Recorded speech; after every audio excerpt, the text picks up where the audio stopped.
Hey friends, welcome to another Yin10 session. My name is Nancy, and today we're going to continue our sequence and we'll be moving through a few postures for the back. So we'll go ahead and begin on our bellies.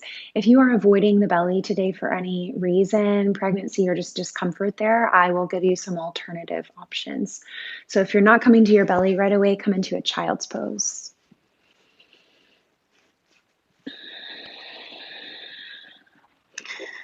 And as you come down into your pose, take a moment just to be heavy, feeling the weight of the body sinking into the floor. Sometimes we forget that gravity is with us always as a gentle reminder that we're here. We've got everything we need. So take a moment just to speak that over yourself, to be encouraged by the fact that you've made it to this moment. Whatever's behind you is behind you. Now, when you're ready, we're going to come into a Sphinx pose. So you're going to start to make your way up onto the forearms. As you come up, you can widen the elbows. You can even bring the hands together and create a little more ease here. This isn't as deep in the lower back. Another option is you could just take the elbows further forward. You could even take a blanket underneath your chest behind the triceps, or a small pillow or long pillow, just to provide a little more comfort and support. Now, if you're avoiding the belly today, you can come into your puppy dog pose as a first option. So up on the knees, walking the hands forward and just melting the heart toward the earth, a little deeper in the shoulders and back. Another option is you could come into your Sphinx pose using, again, a blanket or a long pillow rolled up. If it's a blanket, bring it underneath your pelvis so that your belly stays suspended off the floor. I did this all the time when I was pregnant. It's a nice release for the low back without feeling like you're getting too much sensation there. So whichever variation you prefer. Now, if you're in your Sphinx pose and you want to relax the head, you're welcome to drop it forward. You can let the shoulders kind of shrug up.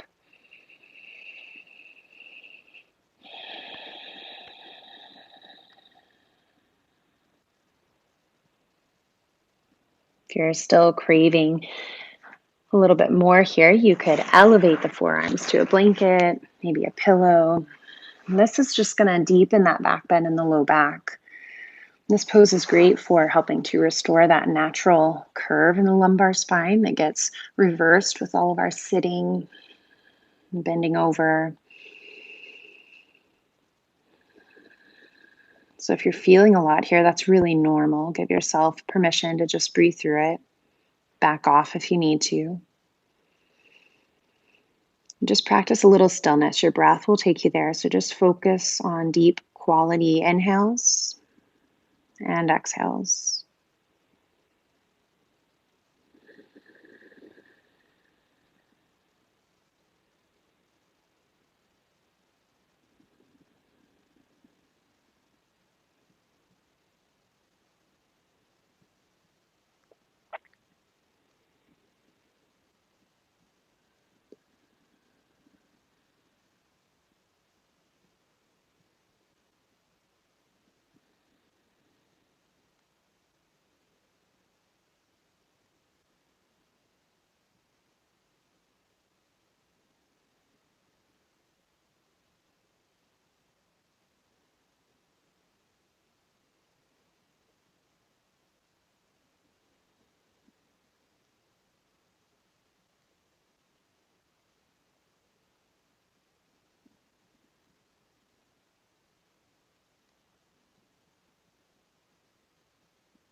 Relaxing the muscles of the face, taking a few more breaths.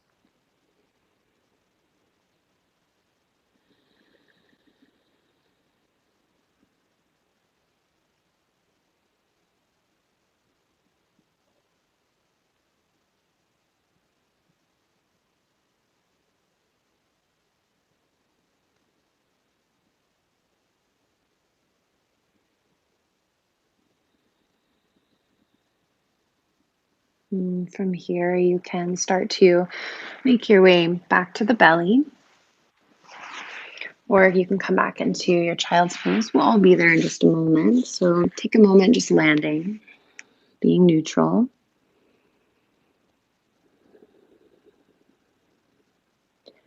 And when you feel ready, you can come back into your child's pose, just taking a moment here. It might feel nice after that to bring the knees together and inch the hands back toward the feet, letting the forehead land. You could gently rock the head side to side.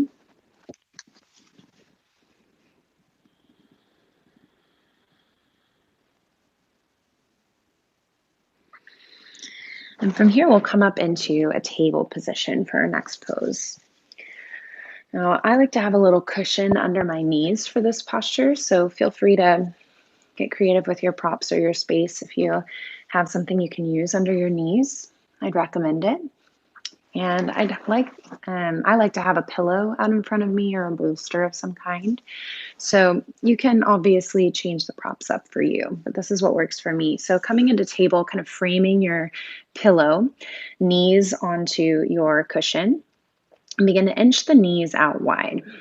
So inching them out, you can start to move toward the big toe edge of the feet if that feels good to you. If not, you can point the feet whatever direction you want to. So yes, we're moving into frog pose. I know I kind of snuck this in here. Play around with shifting your hips forward and back and kind of find your sweet spot. Where does it feel just right for you? It's okay if it's slightly forward or slightly back. There's no right or wrong here. Now, when you feel like you've spot in terms of how low you go and where your pelvis is in space, you can start to sink your chest toward the earth, maybe coming down to your forearms. And I like to use the pillow just beneath my chest as a little extra support. And so over time, the idea is that our hips start to just sink downward naturally with that pull of gravity. And give yourself time here to just be with some of this discomfort that you might be feeling. No judgment, no right or wrong, just notice. If this pose just becomes too much over time, you can just come back to a wide-legged child's pose. The most important thing you're doing here is paying attention. And getting to know yourself, your body, what's going on there, your thoughts, your feelings. This time is for you to kind of reconnect with those layers of the self, and weave yourself back together where you feel a little disconnected. And your breath works to do that. So just breathe wherever you are.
And from here, you can start to guide the hands beneath the shoulders and then begin to muster the courage to guide the knees back toward one another.